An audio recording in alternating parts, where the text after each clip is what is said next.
The next morning, I watch Mac's car slam to a halt in the parking lot. He leaps out. He stares at the billboard. His jaw is open. He doesn't move for a long time. Mad human. A mad gorilla is loud, but a mad human can be loud too. Especially when he is throwing chairs and turning over tables and breaking the cotton candy machine. Phone call. Mac is kicking a trash can across the food court when the phone rings. He answers it, red-faced and sweating. "What the?" he demands. He glares at me. "I don't know what you're—" he starts to say, but then he stops to listen. "Who? Julia who?" he asks. "Oh, sure, George's kid. She's the one who called you?" More talking. With the phone to his ear, Mac comes closer to my cage, eyeing me suspiciously. Yeah, he says. "He paints, sure. We've been selling his art for quite a while now." There is another long pause. "Yeah, absolutely. It was my idea." Mac nods. A smile starts at the corners of his mouth. "Photos? No problem. You want to see him in action? Come on down, have a look. We're open 365 days a year. Can't miss us. We're right off I-95. Mac picks up the overturned trash can. "Yeah, I think he'll be adding more pictures. It's a, what do you call it, a work in progress." When the call is done, Mac shakes his head. "Impossible," he says. An hour later, a man with a camera comes to take my picture. He is from the local paper, the one Julia called. "How about you take one of me with the elephant?" Mac suggests. He drapes his arm around Ruby's back, grinning as the camera clicks. "Perfect," the man says. "Perfect," Mac agrees. A star again. A photo of my billboard is in the newspaper. Mac tapes the story onto my window. Each day more curious people arrive. They park in front of the billboard. They point and shake their heads. They take photos. Then they come into the mall and buy my paintings.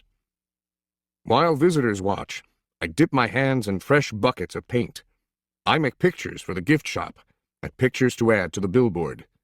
Trees with birds, a newborn elephant with glittering black eyes, a squirrel, a bluebird, a worm. I even paint Bob so he can be on the billboard too. I can tell he likes the picture, although he says I didn't quite capture his distinguished nose. Every afternoon, Mac and George add my new pictures to the billboard. People slow their cars while they work. Drivers honk and wave. My gift shop pictures now cost $65 with frame. The Ape Artist. I have new names. People call me the Ape Artist, the Primate Picasso. I have visitors from morning till night, and so does Ruby. But nothing's changed for her. Every day at 2, 4, and 7, Ruby plods through the sawdust with Snickers on her back. Every night, she has bad dreams. "Bob," I say, after I've soothed Ruby to sleep with a story, "my idea isn't working." Bob opens one eye. "Be patient." "I'm tired of being patient," I say. Interview. This evening, a man and woman come to interview Mac, and also George and Julia. The man has a large and heavy camera perched on his shoulder. He films me as I make my pictures. He films Ruby in her cage, with her foot roped to the bolt in the floor. "Mind if I look around?" he asks. Mac waves a hand. "Be my guest." While Mac and the woman talk, the cameraman walks through the mall. He pans his camera right and left, up and down. When his eyes fall on the claw stick, he stops. He trains his camera on the gleaming blade. Then he moves on. The early news. Mac turns on the TV. We are on the early news at 5 o'clock. Bob says don't let it go to my head. There we all are. Mac, Ruby, me, George and Julia, the billboard, the mall, the ring, and the claw stick. Signs on sticks. In the morning, several people gather in the parking lot. They're carrying signs on sticks. The signs have words and pictures on them. One has a drawing of a gorilla cradling a baby elephant. I wish I could read. Protesters. More people with signs come today. They want Ruby to be free. Some of them even want Mac to shut down the mall. In the evening, George and Mac talk about them. Mac says they're protesting the wrong guy. He says they're going to ruin everything. He says, "Thanks for nothing, George." Mac stomps off. George, holding his mop, watches him leave. He rubs his eyes. He looks worried. "Dad," Julia says, looking up from her homework. "You know what my favorite sign was?" George asks. "Which one?" "The one that said, 'Elephants are people too.'" George gives her a tired smile. He goes back to work. His mop moves across the empty food court like a giant brush, painting a picture no one will ever see. Check marks. A tall man with a clipboard and pencil comes to visit. He says he is here to inspect the property. He doesn't say much more, but he makes many check marks on his paper. He looks at my floor. Check. He examines Ruby's hay. Check. He eyes our water bowls. Check. Mac watches him, scowling. Bob is outside, hiding near the dumpster.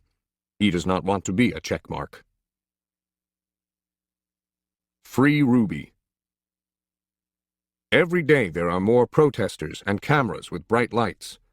Sometimes the people carrying signs shout, "Free Ruby! Free Ruby!"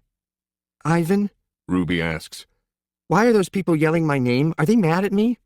"They're mad," I say, "but not at you."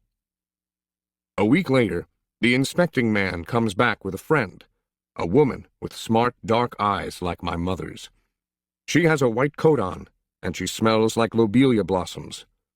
Her hair is thick and brown, the color of a rotten branch teeming with luscious ants. She watches me for a long time. Then she watches Ruby. She talks to the man. They both talk to Mac. The man gives Mac a sheet of paper. Mac covers his face. He goes to his office and slams the door. New box. Something strange is happening. The white-coated woman is back with other humans. They place a large box in the center of the ring. It's Ruby-sized. And suddenly I know why the woman is here. She's here to take Ruby away. Training. The woman leads Ruby to the box. She places an apple inside. "Good girl, Ruby," she says kindly. "Don't be afraid." Ruby inspects the box with her trunk. The woman makes a clicking sound with a little piece of metal she is holding in her hand. She gives Ruby a piece of carrot. Each time Ruby touches the box, she gets a click and a treat. "Why is she making that clicking noise?" I ask Bob. "They do that to dogs all the time," Bob says. I can tell he doesn't approve. "It's called clicker training. They want Ruby to associate the noise with the treat. When she does something they want, they make that noise." "Great job, Ruby," the woman says. "You're a quick study." After many clicks and carrots, she takes Ruby back to her cage. "Why is that lady giving me carrots when I touch the box?" Ruby asks me. "I think she wants you to go inside," I explain. "But there's nothing inside," Ruby says. "except an apple." "Inside that box," I say, "is the way out." Ruby tilts her head. "I don't get it." "See the picture of the red giraffe on the box? I think the lady is from the zoo, Ruby. I think she's getting ready to take you there." I wait for Ruby to trumpet with joy, but instead, she just stares at the box in silence. "I'm not sure you understand.